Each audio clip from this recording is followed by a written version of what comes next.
Изследователите прогнозират, че до 2050 година в океаните ще има повече пластмаса, отколкото риба. Една малка пластмасова бутилка може да изглежда незначителна, но когато милиарди от тях бъдат изхвърлени, те се превръщат в приливна вълна от замърсяване, която застрашава нашите океани и нашето бъдеще. Пластмасовото замърсяване задушава нашата планета.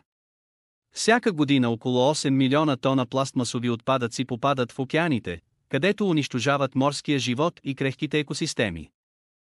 Морски костенурки, делфини и безброй други видове се задушават от пластмасата, като я бъркат с храна, а птиците се заплитат в пластмасовите отпадъци и не могат да се освободят. Но този проблем не се ограничава само до океаните. Микропластмасите вече са замърсили нашите реки, езера и дори почвата, в която отглеждаме храната си.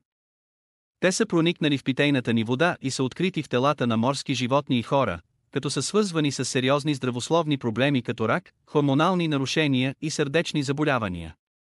Пластмасовото замърсяване не е просто екологичен проблем, то е криза, която застрашава целия живот на Земята.